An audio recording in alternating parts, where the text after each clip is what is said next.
that lender know. If you have any questions or problems with completing the application or just have an issue, period, you can always reach out to your SBA. You know, the loan, the PPP loan is a 1% interest for the loan. But let me back up. There's two different things. The PPP is the paycheck protection loan that turns into a grant. The EIDL loan is a loan at 1%, I think 1.75% for 30 years. I have small business owners call me this week. Matter of fact, today, he was approved for $125,000 the first go around. He didn't take it. So he called and said, Mr. Terrell, can I receive that $125,000? I said, you have to resubmit or provide us the email that's stating that you received, that you were awarded $125,000 that you didn't receive.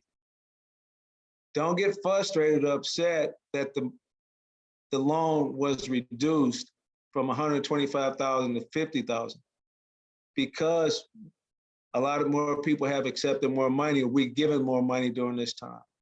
My recommendation to all small business owners, take the money and just hold it. You don't have to spend it.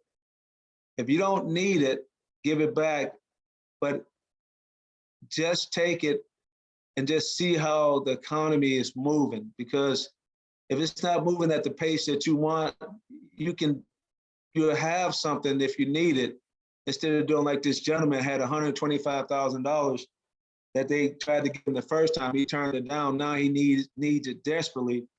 And right now, it doesn't look too well, but we're still working on it. The EIDL advance are no longer deducted from the PPP. That is huge. That is one of the things we've been fighting for. And another thing about the advance, the SBA sent out an email to every small business owner that was entitled to a $10,000 advance.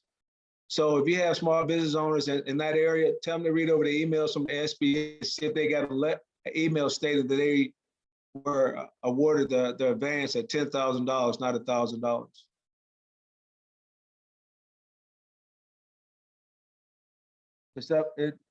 The act extends to December 31st, 2020, 3.5% for business, 2.75% for nonprofits, for 30.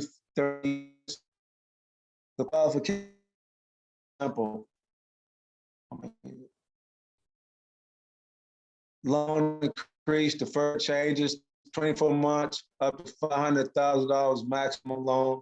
So we went back and we adjusted the numbers to meet the needs of the small business owners in the country. We start off very low with the dollar amounts for loans, but we felt that it didn't do enough for the small business owners. So we increased the terms from 8 to 24 weeks, and then we made it to 18 months. We're constantly trying to improve on the loans. I think this restaurant revitalization fund is going to be a lot better than any other loans so far. Everything I've been watching and reading and participating in.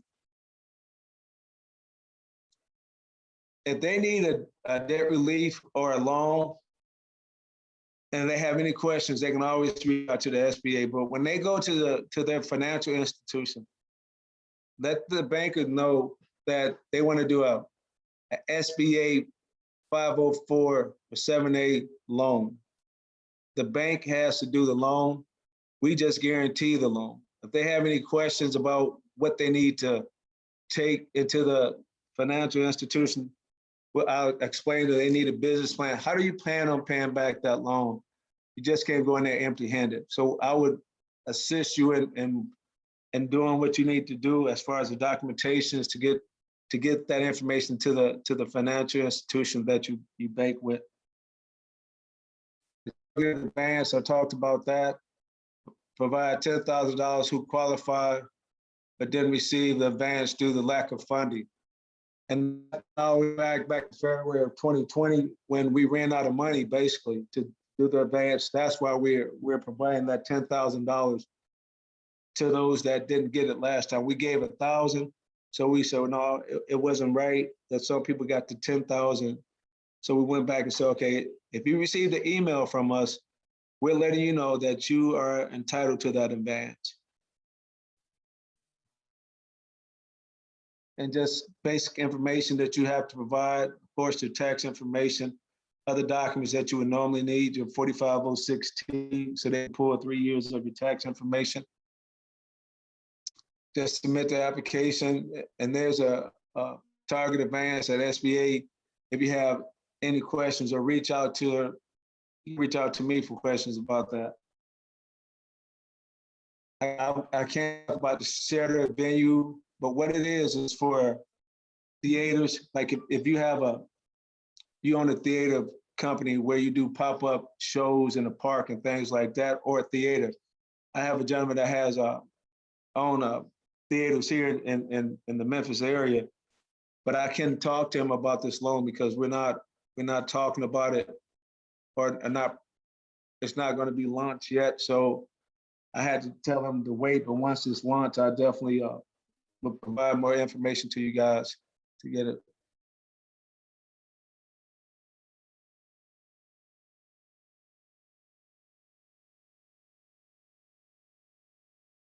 Paycheck protection, debt relief, economy, injury, disaster loan. Like I said, I'm not going to talk about the shelter, but the restaurant fund. I can send an email to you so you can see that on May the 4th and May the 7th. So anybody out there that has a restaurant, whether it's a food truck, a brick and mortar, anything like that, they need to reach out because those funds are going to be released next week, and you want to be in the first wave of getting that money. I have 20 small business owners right now. Some of them have food trucks, some have brick and mortar that have done all the paperwork, just waiting. They're waiting for next week to submit it. It just talks about COVID-19, and you can find us on, you got the small business development centers in different areas. They are there to assist you with stats, help with reports, help with online documents, things like that. They do provide additional training if you need it.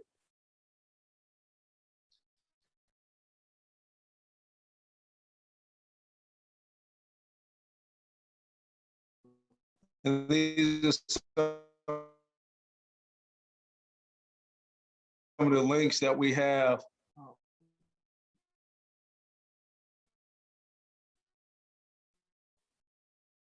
I don't know. Let me stop sharing. My phone number.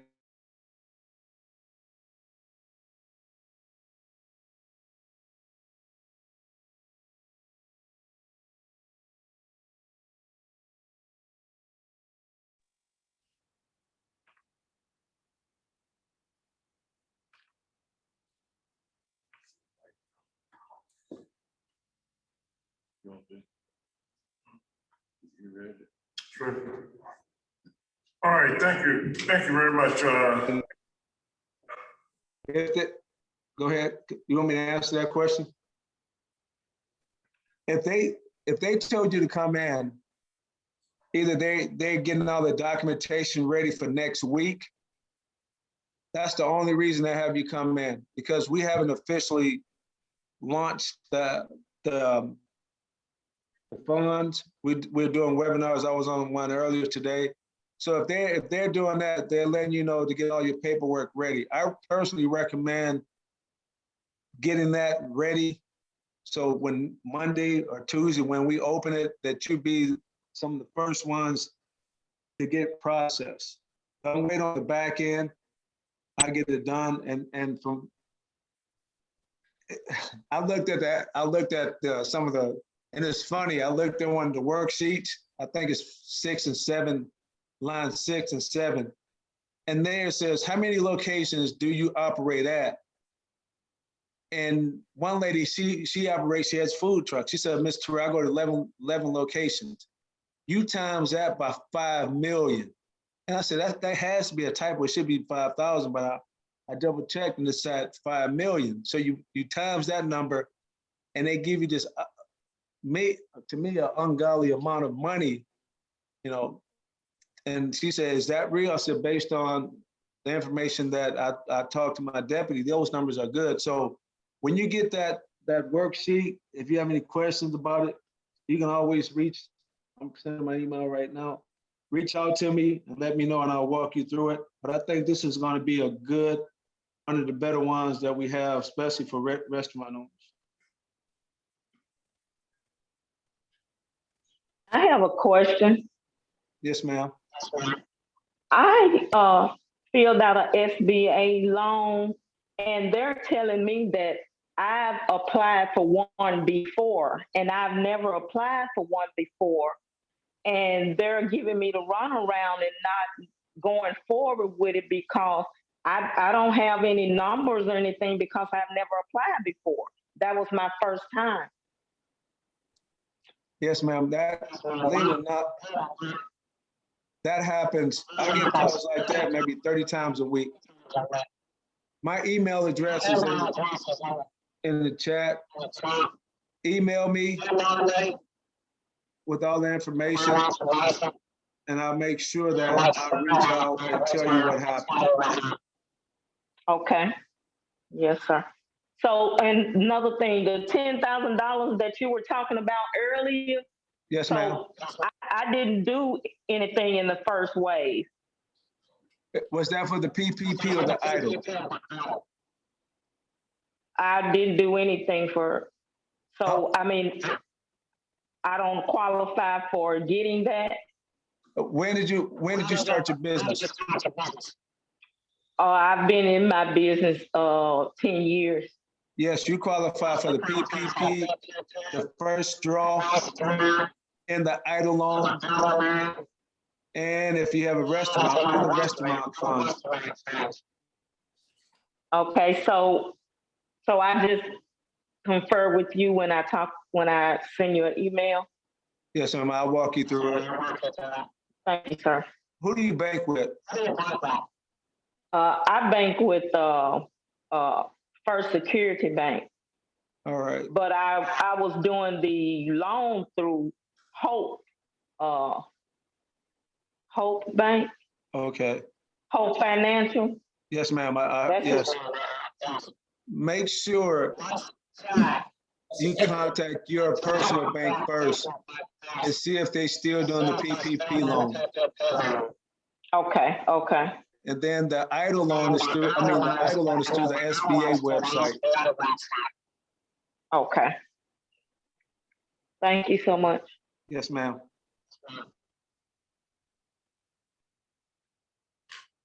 And Mr. Eric, I have a question. Yes. On the loan application, my husband received an email. Now, let me get this straight. On the EIDL loan, this is a loan, but how can you get it so it can be forgiven? The EIDL loan? Yes, sir. The EIDL loan it won't be forgiven. The PPP loan will. Oh, okay. Have you applied for the PPP? No, he got an application here, and I don't know if this is for the PPP on here. It just says it says for the EIDL loan up to the $10,000. So that's the reason why I was asking. He hadn't actually done the PPP loan.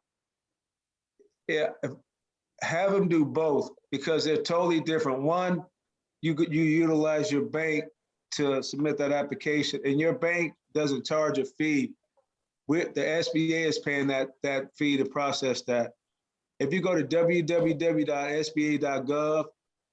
it'll have COVID-19 at the top, and you submit your application for the EIDL loan through that one. And then the PPP, you just have to, I strongly recommend trying to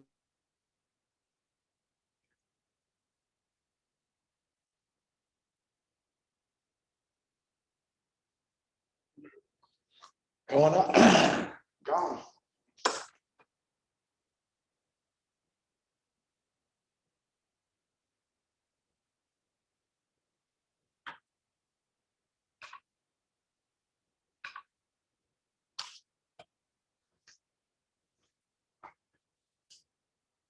because I can't talk to him unless you give me permission. That's fine. He'll be right there if I call you. But I got information and your email address, and I probably will be calling you back at some point tomorrow if I get to. Yes, ma'am. All right, thank you. You're welcome. Thank y'all so much. If there's no other questions, thank you. Thank you, really appreciate it. Well, ladies and gentlemen, I apologize for some of the difficulties had in this process. I hope if USDA rural development is still on, I know they have those technology grants and programs and all that money. Is RD still on? But to let them know, we do need them in these rural areas. Turner Valley, you still there? Yes, sir. Hey, I'm here. look, I really appreciate it. You do understand and see that we do need co-facilitators and people in different locations when you attempting to put on these particular events doing it electronically. Again, being in the rural area and Turner Valley, he's more in the city, urban setting. So I'm hoping everything's continuing to be recorded and it moved accordingly and we get a good replay on this to get it back out to a broader audience. Yes, sir. I want to thank everybody for their participation on the program agenda, Natural Resource Conservation Services, Farm Service Agency, Rural Development, and particular SBA. Hope y'all are paying very close attention to the SBA. Now that was SBA in Tennessee. You have the same programs in Mississippi, same programs in Arkansas. If you have any questions or concerns regarding any information that you received today, those in Arkansas, particularly in other areas, we can get the referrals back over, but you can contact our office at area code 870-734-1140. Again, 870-734-1140. And we will get that information available to you. Now that's for Arkansas Land and Farm Development Corporation. And Arkansas Land and Community Development Corporation is 870-734-3005. Again, Turner Valley, I'm going to turn it over to you now for your closing remarks to the radio station. Yes, sir. Well, I certainly appreciate the opportunity to participate in this summit.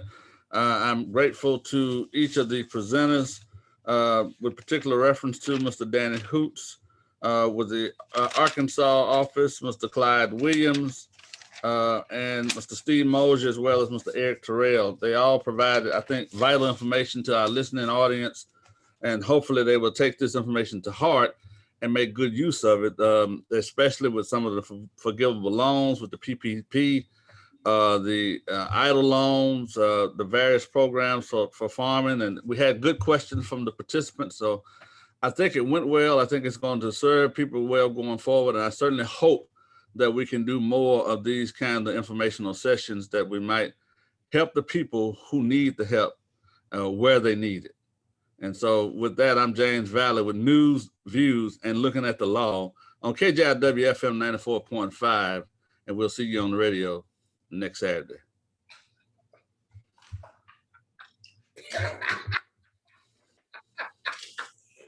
All right, get us out, Mike. Get us out, boy. Kick us out.